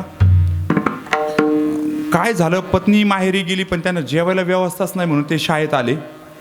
पण भूक लागली ना, सकाळी पण नाश्ता नाही केला. एक मुलगा म्हणला, अरे तू का जेवत नाही? ते म्हणला, गुरुजी मला भूकच नाही. मग ते तुझा डबा? ते तसाच आहे. ते म्हणे मला तरी दे, मग मी तरी खातो. डबा चपाती खाता नाही, पहिली चपाती खाल्ल्याने शिक्षकांनी गप बसवना. ते म्हटले, पण तू आईला काय सांगशील कोणी डबा खाल्ला? अहो गुरुजी मी काही सांगेल, तुम्ही काय टेन्शन घेता. दुसरी चपाती खाली, पण मला सांग ना, तू काय सांगशील आईने विचारल्याच्या नंतर कोणी डबा खाल्ला? तरी पण ऐकायला तयार नाही. अहो गुरुजी मी सांगेल काहीतरी, पण तरी सांग कोणी डबा खाल्ला? त्याला जा, काय सांगशील तू आईने विचारल्याच्या नंतर? तो म्हटला, मी एवढं सांगेल आईला की कुत्र्याने डबा खाल्ला. हे सर ह्या सगळ्यांच्या नादी लागायचं, मुलांच्या नादी लागायचं नाही. म्हणजे त्याला वाटलं मी खेळताना एका ठिकाणी डबा ठेवला आणि एक छोटं कुत्रा आलं आणि त्यांनी डबा खाऊन घेतला, असं मी आईला सांगून देईल, असं त्याच्यातला अर्थ. काय भाग्य आहे, सरांचा विषय चाला नेमकं सरच आले. सन्माननीय श्री बाळासाहेबजी सानप सर, निमगाव सिन्नर सरांकरता एकदा जोरदार टाळी वाजवायची. म्हणजे तुम्ही दोघंही सानप सर आणि दोघं, हा बरोबर, दोघंही निमगावचेच. चुलत भाऊ आहेत का काय? आणि तुमचं नाव काय सर? खंडेराव सानप सर. हां, आणि आपले दुसरे नाना सर आहेत ना, ते वेगळे. माऊली ज्ञानेश्वर महाराजांनी स्वीकार करावा असं तुकोबराय मागतायत, पण मागणे ते एक तुझा प्रती आहे, तुझ्याकडेच का मागतोय याचं कारण असं आहे, देण्याच्या बाबतीत त्रिभुवनामध्ये सगळ्यात महान कोण असेल तर तो भगवान पंढरीश पांडुरंग परमात्मा आहे. म्हणून मागणे ते एक तुझं प्रती आहे. तुझं प्रतीच काय? कारण देण्याच्या बाबतीत भगवान एवढा उदार आहे. तोची एक दान सुरदाता, तोची एक दान सुरदाता, हो तोची एक दान सुरदाता, तोची एक दान सुरदाता. भगवान जगातला सगळ्यात महान दाता आहे. वेळ कमी म्हणून थांबवलं बरं का. भगवान सगळ्यात महान दाता आहे, म्हणून मागणे ते एक तुझं प्रतीच का आहे, देवाकडेच का मागायचं. देण्याच्या बाबतीत देवा तुझं देणं एवढं महान आहे. मित्राला तर कोणी देईल, सुदामेला तू सोन्याची लंका, सोन्याची नगरी दिली, लंका कोणी जाळली? कोणी लंका कोणी जाळली? माता वर्ग.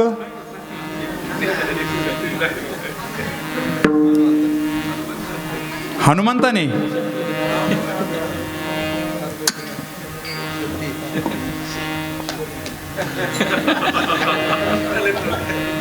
हा जबाबदार घेऊनच जातो मी आळंदीला. सगळे म्हणतायत हनुमंताने, इकडे म्हणताय कोणी शेपटीने, आणि हे म्हणतायत पार्वतीने. आता पार्वती कुठं रामायणात? इथे नाही ना कोणी पार्वती. माता वर्ग एक तर हनुमानजी म्हणावं, शेपटी म्हणावं, हे म्हणतात पार्वतीने. आपलं तर डोकंच बंद पडलं. अनिल महाराज, पार्वती कुठून आणली आता मधी? बरं, उत्तर कानापाशी उभा राहिलेत, कमीत कमी परफेक्ट तरी उत्तर द्यावं का नाही? किरण महाराज, बरं आता काही बोलावतं, तब्येतही मोठी आणि हातात काठी आहे, पार्वती म्हणतायत ते. माता वर्ग लंका, लंका कोणी जाळी? बोला लवकर. कोणी? काहीतरी एक उत्तर द्या. इथं 3 गोष्टी आल्यात. हे म्हणतायत पार्वती, इकडे म्हणताय कोणीतरी शेपटीन, इकडे म्हणतायत तुम्ही हनुमानजी तरी म्हणा.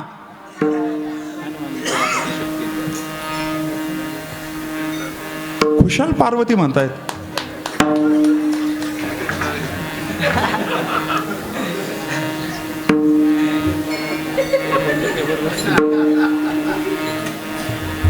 पार्वतीने कसं काय जाळली हो?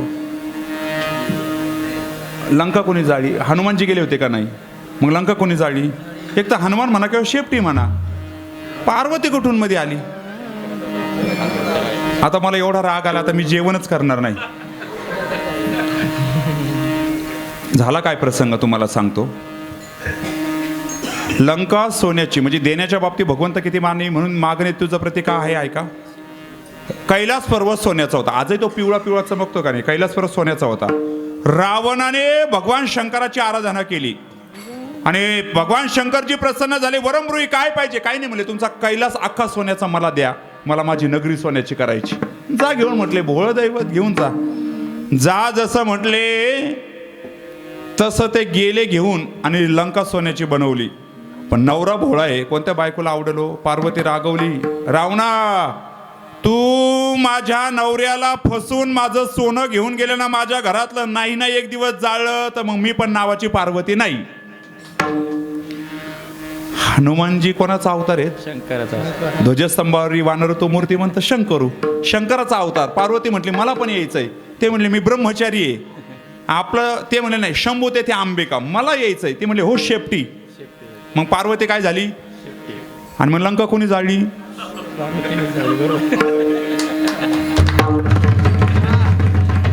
त्यांना वाजू द्या तुमच्यासाठी, तुम्ही नका वाजू.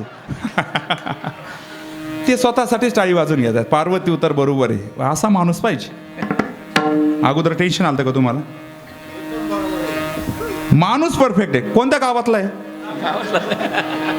नाव काय? भरत बोडके. अहो, मी अरुण भाऊकडे पाहिल्याच्या नंतर असं वाटतं गावात सगळे माणसं नाही म्हणजे तब्येतीने साधारणच आहेत की काय. पण ही व्यक्तीकडे पाहिल्याच्या नंतर वाटे ना मला, म्हणा मी माझं कष्ट करून माझं मी खातोय. पवन महाराज भगवान आले भगवान महाराज, ते पवन महाराज डोक्यात. थोडी तब्येत त्यांना द्या. मागणे ते एक तुझं प्रति आहे. देवा तुझ्याकडेच का मागायचं? याचा कारण देण्याच्या बाबतीत अहो मित्राला कोणी दे, तू सुदामाचं अख्खं सोन्याची नगरी करून दिली, पण तुला मारण्याकरता आलेली पुतना, तिला सुद्धा तू सायुज्य नावाचा मोक्ष देऊन उद्धार करून देतोय. तुला मारण्याकरता तुझं सगळं पत्नीला घेऊन पळून जाणाऱ्या रावणाला सुद्धा तू मोक्ष देऊन मुक्त करतोय. कंस तुला मारण्याकरता आलाय, त्याला सुद्धा तू मोक्ष देऊन मुक्त करतोय. मग तुझं देणं किती महान आहे, म्हणून तुझं देणं महान आहे, म्हणून मागणे ते एक तुझं प्रति आहे. मी तुझ्याकडेच का मागतोय? देण्याच्या बाबतीत कामधेनू कल्पतरू चिंतामणी आहे, पण त्यांचं देणं नश्वर आहे, अविद्यात्मक आहे, मायाकारी आहे. पण देवा तुझं देणं हे सच्चिदानंद रूप आहे, साक्षात तेजस्वी आहे, दिव्य आहे, उद्धारात्मक आहे, म्हणून मागणे ते एक तुझं प्रति आहे. हे सगळं मागल्या करता देवा, हे सगळं मी तुझ्याकडे मागतोय. पण ती जी मी मागणी केलेली आहे ना, तुझ्याकडेच मागणे ते एक तुझं प्रति आहे. देशील तरी पाहे, देत असाल तर दे, मला गरज नाही, हा त्याच्यातला भाव आहे. आणि म्हणून देवा ते देण्याकरता तर तू उदार हो आणि मला संतांच्या चरणावरती ठेव. अभंगाचं शेवटचं चरण. तुका म्हणे आता उदार तोराये, तुका म्हणे आता उदार तोये, तुका म्हणे आता उदार मोये, तुका म्हणे आता उदार तोये, तुका म्हणे आता उदार तोये, तुका म्हणे आता उदार होय, तुका म्हणे आता उदार होय, तुका म्हणे आता उदार होय. मद ठेवी पायी संतांची, मद ठेवी पायी संतांची, या संत निर्वेदी मद, या संत निर्वेदी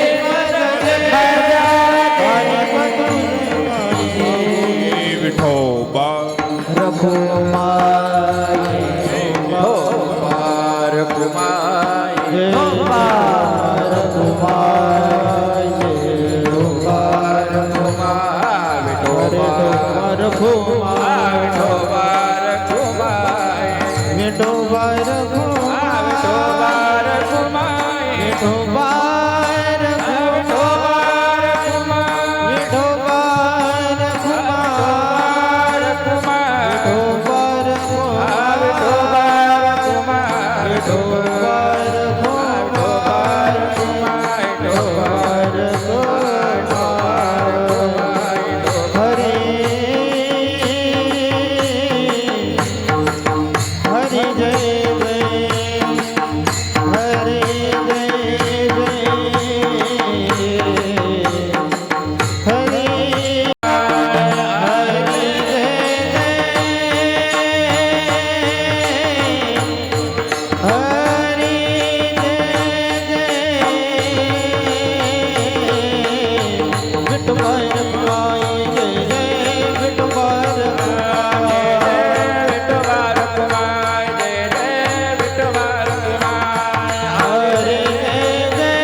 आज ज्यांचं सौजन्य आहे ते सन्माननीय श्री दशरथजी नामदेव बोडके, त्यानंतर सन्माननीय श्री सदाशिवजी रावजी बोडके आणि अशोक किसन बोडके. कुठे आहेत अशोक भाऊ?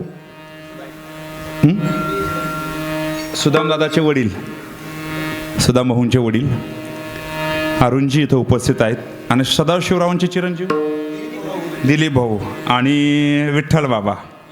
म्हणजे मला वाटतंय मी तुमच्या आईंच्या याला पहिलं या गावात माझं येणं झालं ते आमच्या वैकुंठवासी हरिभक्तपरायण पुंजाबाई, बरोबर ना? त्यांच्या आईचा केवढा मोठा सोहळा आपण इथं अनुभवला आणि तेव्हापासून हे सगळं इथं येणं झालं. भगवान बाबांच्या मोठ्या सप्ताहामध्ये आडव्या फाट्यावरती कीर्तन झाल्याच्या नंतर या जिल्ह्याने या तालुक्याने खूप मोठं प्रेम भरभरून मला दिलं. तुम्ही सगळ्या जणांच्या नेहमी सदैव भेट होती. ही सगळी टीम माझ्या ठिकाणी उपस्थित आहे. सगळ्यांना विनम्र अभिवादन करतो. या ठिकाणी थांबतो. आज तुम्ही सन्माननीय श्री हरिभक्तपरायण किरण महाराज, पाटोळे गाव ना, पिसोरे, किरण महाराज बघ, आदरणीय महाराजांच्या मार्गदर्शनाने आपण पालखी सोहळा आपल्या गावातून सुरू केला, बरोबर? पालखी निवृत्तीनाथ महाराजांकडे जाते. किती दिवस लागले?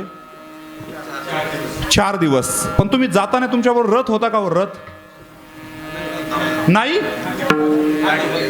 खांद्यावरती पालखी आपण घेऊन गेलोत. मग माझे जर जयाचे द्वारी सोन्याचा पिंपळ, हे जर ज्ञानोबरांच्या दारात जर सोन्याचा पिंपळ आहे आणि निवृत्तीनाथ महाराज जर त्यांचे गुरु असतील तर त्यांचा पालखी सोहळा हा पालखीतच गेला पाहिजे का नाही? म्हणजे आपल्या गावातून पालखी रथात गेली पाहिजे का नाही? रथात गेली पाहिजे का नाही? मग आपल्याला रथ घ्यायचा का नाही? अनिल महाराज काय करायचं सांगा बरं. तुम्ही या गावात पहिल्यांदा आलात का? वा. रथ घ्यायचा का नाही? का पालखी? रथ का पालखी? रथ. वा वा वा वा. दशरथ तुम्ही सुरुवात करा. रथाला दशरथापासून सुरुवात. वा. काय काय रथासाठी दशरथजी बोडके यांच्याकडून 1100 रुपये. शून्य वाढू कमी? ऐका, आपण मागच्या वर्षी एक सहकार्य केलं का नाही? ही सगळी टीम इथं तरी टाळ कमीच पडलेत. आपण मागच्या वर्षी किती टाळ जमा झाले होते आपले सगळे? 35 जोड तयार झाले होते आपले. आपण फक्त एक 2च मिनिटामध्ये हात वर करायचा आणि रथासाठी आपल्याला, तुम्ही 1 रुपयापासून बोला, काही अडचण नाही. फक्त मी 2च मिनिटात नावं घेणार आहे इकडे. आपला पुढच्या वर्षी असा भव्य दिव्य रथ आणि त्याच्यात निवृत्तीनाथ महाराजांच्या पादुका आणि तो सोहळा गेला पाहिजे. हे का मी बोलतोय ऐका. अयोध्येमध्ये प्रभू रामचंद्राचं मंदिर झालं. लोक म्हटले मंदिर नको होतं, आम्हाला हॉस्पिटल अपेक्षित होतं. हो, माझं म्हणणं आहे 10 हॉस्पिटल बांधा, पण मंदिर पण गरजेचं आहे का? कारण 21व्या शतकामध्ये जेवढं मेडिसिन महत्वाचं आहे तेवढंच मेडिटेशन पण महत्वाचं आहे. तसं आज आपल्याला येणाऱ्या पिढीला जर योग्य संस्कार द्यायचे असतील तर सात्विक वातावरण टिकून ठेवायचं असेल तर संतांकडे गेलं पाहिजे. आणि त्याकरता आपल्याला रथातून त्या भव्यतेने जर आपल्या संप्रदायाचं वैभव दिसलं तर याच्या शूटिंग व्हिडिओ जगभर जातील आणि निवृत्तीनाथ महाराजांचं वैभव आणि आमच्या जाम गावचा वैभव आपल्याला पाहायला मिळेल. उगा काहीतरी लोकांनी. केंद्रे साहेब कुठे आहेत? कुठे ते? म्हणजे लातूर जिल्हा ना? लातूर जिल्हा, उदगीर, मारुती सानप. 11,000 रुपये. जोरदार टाळी वाजून आपण मारुती भाऊंचा सन्मान करायचा आहे. केंद्रे साहेबांचं काय? 1100 रुपये तुमचे. आणि सन्माननीय श्री विठ्ठल भाऊ बोडके यांच्याकडून 5,555 रुपये आपल्या रथाकरता आलेले आहेत. एक 2 मिनिटं फक्त, मागची सगळी टीम येणे जेवणारी, फक्त 2 मिनिटं थांबा. रथातच आपल्याला पादुका घेऊन जायच्यात. हो, त्या थोडा उशीर, काय नाही. आपण सगळेजण वेळ जेवणार आहोत, काय टेन्शन घेऊ नका. करा माता वर्ग. अहो, हप्ता येऊ द्या तुमचा 1,500 रुपये. आता 21 झालाय का? परशुराम बोडके, वाळीबा बोडके यांच्याकडून 1100 रुपये लिहून घ्या तुम्ही. माता वर्ग, हप्ता येऊ द्या ना तुमचा. पतिदेव देतील तो भाग वेगळा, पण तुम्ही पण दान धर्मात पुढे असलं पाहिजे. जी माता दान धर्म करते तिच्या कुळामध्ये भगवत भक्त जन्माला येतात.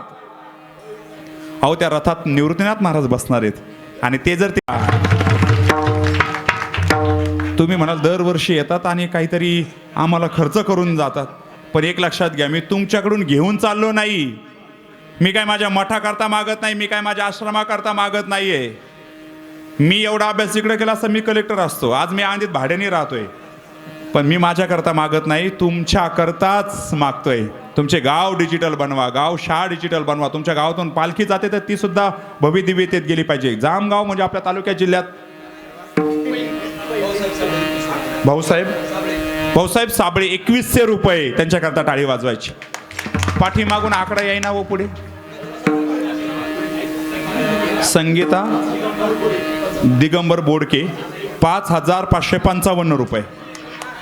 अच्छा 501 रुपये. जानकाबाई कचरू सानप 1100 रुपये.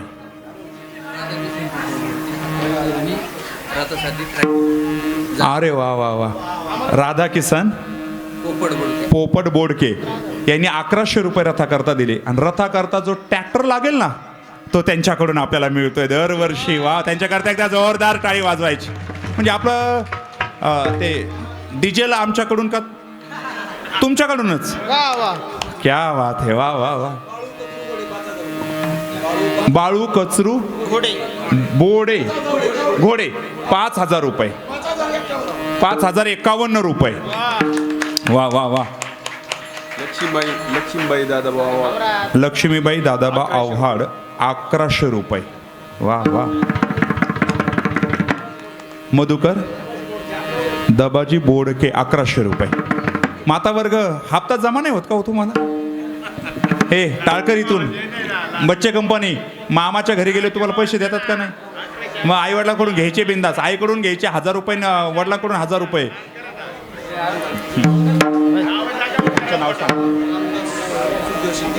रामदास सुखदेवजी शिंदे यांच्याकडून मला वाटतं यांनी ज्ञानेश्वरी दिलेली आहे का?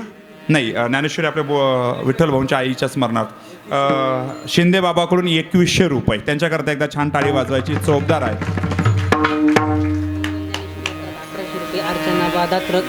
मंगलजी ज्ञानेश्वर धात्रक 1100 रुपये. आणि अर्चनाताई धात्रक 500 रुपये. तुम्ही नावं घेऊन या महिलांचे. झालं लवकर. फक्त 2च मिनिटात थांबायचंय. विक्रम बोडके 1100 रुपये. आणि रोहित कातकडे 2100 रुपये. नावं लवकर लिहून घेताय का नाही तुम्ही? हा, ओके. प्रकाशजी पोखले 1100 रुपये. प्रकाशजी पोखले. ज्यांना द्यायचं ते या बिंदास पुढे. काही अडचण आहे. 2च मिनिटात थांबायचं. अर्जुनजी विष्णू कातकडे 5151 रुपये. त्यांच्याकरता एकदा जोरदार टाळी वाजवायची. अर्जुन भाऊ वा. स्मरणार्थ कैलासवासी निवृत्ती दामोदर बोडके यांच्या स्मरणार्थ तुमचं नाव काय? गणपत निवृत्ती बोडके यांच्याकडून 5151 रुपये. वा, धन्यवाद. गंगूबाई भाऊराव बोडके 1100 रुपये. गंगूबाई कुठं बसल्यात? ओके, समोर. भिवाजी साबळे 7751 रुपये. वा. नारायण हरी बोडके 500 रुपये. थोडासा जेवणाला उशीर होईल हे मला कळतंय, पण काही अडचण नाही. आणि जर पुरुष मंडळी पत्नीला विचारायचं असेल तर उद्या काल्याचं कीर्तन आहे. आपलं विचारून आकडा उद्या काल्याच्या कीर्तनात सांगू शकता.